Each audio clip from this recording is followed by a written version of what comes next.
오늘 말씀은 히브리서 4장 1절로부터 10절까지 말씀입니다. 우리 함께 읽겠습니다. 그러므로 우리는 두려워할지니 그의 안식에 들어갈 약속이 남아있을지라도 너희 중에 혹 미치지 못할 자가 있을까 함이라.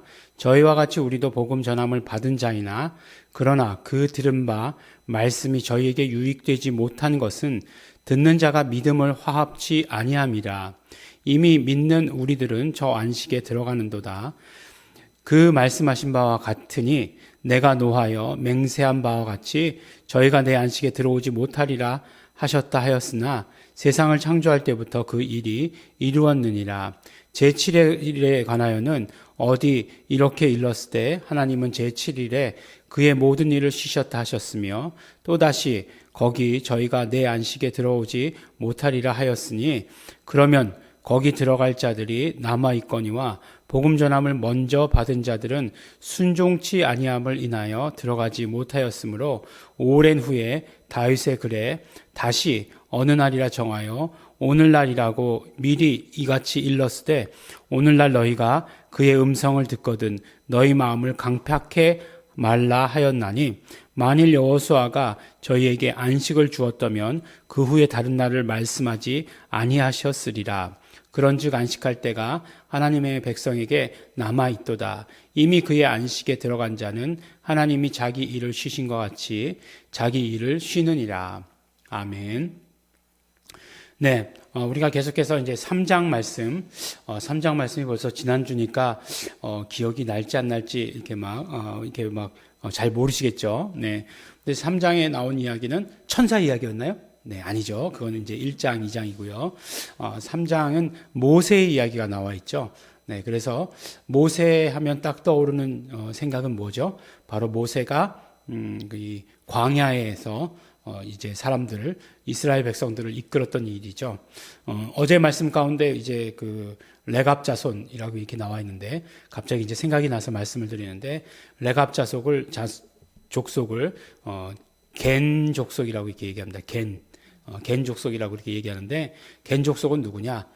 바로 모세의 장인 이드로가 겐 족속 사람이었다라고 이렇게 얘기해요. 그러니까 겐 족속 사람들이 이 이스라엘의 이제 본류라고 얘기하면 주류 이렇게 얘기하면 야곱의 12지파잖아요. 12지파에 이제 들어오게 된 그런 민족을 말하는 거죠. 그래서 히브리 민족 이렇게 얘기하면 히브리 민족이라고 얘기하면 뭐죠? 그러니까 그 물을 건넌 사람들을 얘기하는 거예요. 그러니까 꼭 야곱의 12지파만을 얘기하지 않아요.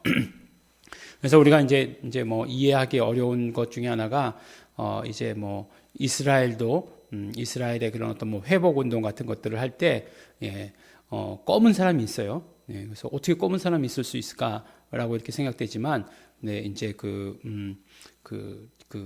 그렇죠. 아프리카 북부에 있는 사람들, 그 북부에 있는 사람들도 이스라엘 민족과 연결되어 있습니다. 그때도 연결되었고, 당연히 이제 물을 건널 때, 출애굽할 때 함께 나왔던 자들도 있고, 또 그렇지 않은 사람들도 또 있습니다. 그래서 이제 구레네 사람 시몬, 이런 사람들, 그 검은 사람이죠. 그런 사람들이에요. 그렇습니다. 하여간 막간의 상식. 근데 이제 그 모세가 이제 나왔을 때에 그 약속의 땅에 들어간 것을 오늘 뭐라고 얘기하냐면 이제 안식에 들어가는 것이다라고 이렇게 얘기를 해요. 그러면 약속의 땅에 그 모세와 같이 나왔던 사람들 1세대들은 아무도 못 들어갔어요. 네, 그렇죠. 딱 한 사람 누구죠? 여호수아만 빼고, 여호수아는 그 다음 이제 인도해야 되니까 여호수아를 리더로 뽑고서 그 다음은 아무도 못 들어갔습니다. 그러니까 약속의 땅에 아무도 못 들어갔죠. 1세대들은 모세를 비롯해서. 네, 그거는 무슨 이야기죠? 결국 이제 그 순종치 아니함. 이라고 하는 거죠. 그러니까 말씀을 받았을 때 그 말씀을 믿음과 합하여야 한다. 이건 완전히 우리는 어떤 신약적인 개념이잖아요.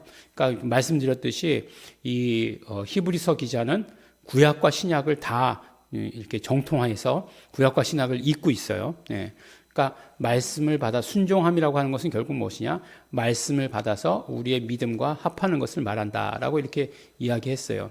그래서 못 들어갔습니다. 그렇다고 해서 이들에게 안식이 허락되지 않았느냐? 그렇지 않다는 거예요. 그렇지 않다는 것입니다. 그렇지 않은 것이 무엇이냐면 다윗의 글에 보면은 다시 어느 날을 정하여 오늘날이라고 하셨다라고 이렇게 얘기하고 있죠. 그래서 오늘날 너희가 그의 음성을 듣거든 너희 마음을 강팍하게 하지 말라라고 이렇게 말씀하고 계시는데, 이제 그에게는 사실 이 인용한 구절은 3장서부터 계속해서 이거를 몇 번째 인용하는지 몰라요. 예, 마음을 강팍하게 하지 말라 한 5번을 인용하시는 것 같아요. 예. 그러니까 어떻게 해야 됩니까? 예, 마음을 강팍하게 하지 말아야 되죠. 예, 마음을 언제나 어떻게 해야 된다고요? 말랑말랑하게. 예, 심장이라고 하는 것은 딱딱해지면 큰일 나는 거죠. 간도 어떻게 되죠? 딱딱해지면 큰일 나는 거죠. 간경화, 또 뭐 심장 마비 뭐 이런 것들은 큰일 나는 거잖아요. 죽는 거죠, 결국에는.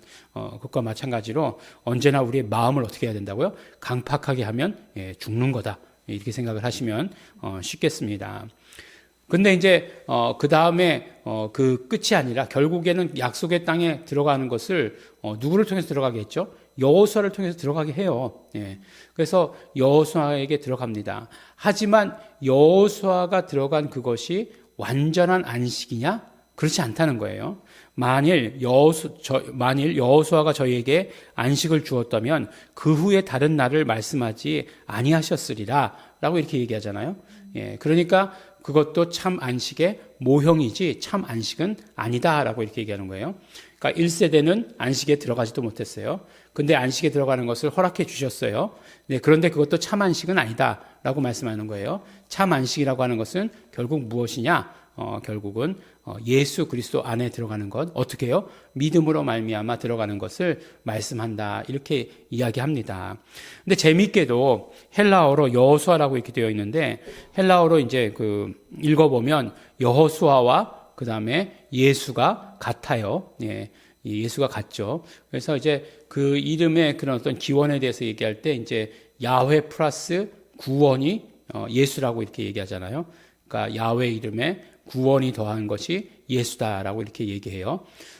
그러니까 결국에는 야훼 이름은 전쟁에 형통하게 하시는, 전쟁을 이기게 하시는, 그리고 우리의 모든 일들에 대해서 승리케 하시고, 또 병을 치료하시는 것까지도 뭐 하시는 그런 이름이지만, 위경에서 건져내 주시는 그런 이름이지만, 그러나 구원은 없어요. 예, 구원은 없다라고 하는 사실이에요. 그래서 야훼 이름에 구원을 더한 것이 예수 이름인데, 결국 우리가 구원을 받을 수 있는 것은 예수 이름으로다라고 이렇게 말씀해 주시는 거죠. 예. 그래서 사도행전 4장 12절의 말씀에 보면은 다른 이름으로서는 구원을 얻을 수 없다라고 이렇게 얘기하고 있잖아요. 그 다른 이름에는 그러면은 야훼 이름이 들어갈까요? 안 들어갈까요? 네. 예. 이제 이거 가지고 이제 얘기하면 목사님들이 굉장히 힘들어하세요. 어떻게 야훼 이름이 빠질 수가 있겠느냐? 예, 이렇게 얘기하시는데, 그렇죠. 그 다른 이름에는 다 야훼 이름도 들어가는 겁니다. 왜냐하면 본질이 같으나 다른 이런 말씀을 하고 있기 때문에, 그러면 본질은 같다는 건 뭐겠어요? 결국은 예수 이름, 야훼 이름을 얘기하는 거겠죠. 그래서 우리에게 오직 예수 이름으로만. 그래서 보면 그 여호와의 이름을 부르는 자는 구원을 얻으리라라고 하는 요엘서 말씀 있잖아요. 요엘서. 그 말씀을 많은 신약의 기자들이 인용을 했어요.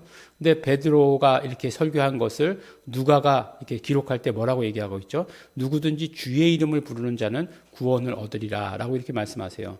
근데 이제 그 주는 그럼 누구냐? 그럼 야훼냐라고 이렇게 얘기할 때 그렇지 않죠. 바로 예수가, 너희들이 죽인 예수가 주와 그리스도가 되셨느니라라고 하는 선포가 있기 때문에, 이미 그 선포가 있으니까 그 주는 바로 예수 그리스도를 말씀하는 것이죠. 그러니까 누구든지 예수 이름을 부르는 자는 구원을 얻으리라.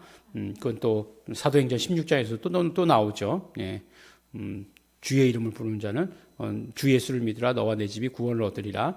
또 로마서 10장에 보면은 마음으로 믿어 의에 이르고 입으로 시인하여 구원에 이르느니라 라고 이렇게 얘기할 때 그 밑에 보면은 그러므로 누구든지 주의 이름을 부르는 자는 구원을 얻으리라 라고 이렇게 말씀하고 있는 것을 보게 되는 거죠.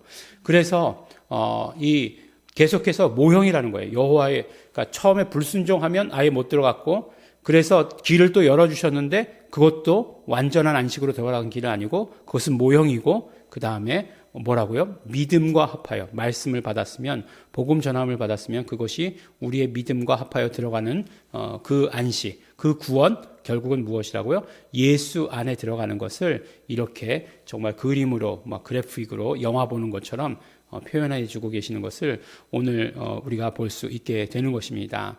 그래서 우리가 마음을 강팍하게 하지 말고, 그럼 어떻게 해야 돼요? 회개하고, 마음을 강팍하게 하지 않는 가장 첫 번째는 회개하고, 그 다음에 그 이름을 믿는 것. 이 두 가지를 우리가 언제나, 우리 매일의 삶에서 언제나 하시는 그런 우리 성도 여러분 되시기를 예수 이름으로 축원합니다. 함께 기도하겠습니다. 하나님 아버지 감사합니다. 우리에게 믿음을 주시어서 우리가 들은 말씀과 그 약속의 말씀과 믿음이 합하여져서 이제 참된 안식에 들어갈 수 있도록, 예수 그리스도 안으로 들어갈 수 있도록 축복하여 주신 것 너무나 감사하고 고맙습니다. 그러므로 언제나 우리의 삶이 정말 예수님 안에서 참 안식을 누리는, 참 평안을 누리는 삶을 살게 하여 주시옵시고, 또 아버지 하나님, 믿음으로 말미암아만 안식에 들어갈 수 있는 것을 우리가 전하고 하나님 아버지 우리 알릴 수 있도록 축복하시옵소서. 감사드립니다. 예수님 이름으로 기도드렸습니다. 아멘. 우리 이 시간에 기도하실 때 우리 그러므로 감사하면서 기도하시기 바랍니다. 우리가 믿음으로 말미암아 구원 얻을 수 있는, 우리 믿음으로 말미암아 안식에 들어갈 수 있도록 축복하여 주신 것 감사하고 감사드립니다. 또한 그뿐만 아니라 이제 우리가 정말 많은 사람들 다 믿음으로 말미암아 안식에 들어가는 일에 성령님의 도구로 쓰임 받게 하여 주시옵소서. 성령님 역사하시옵소서. 우리 다 같이 통성으로 기도하시겠습니다.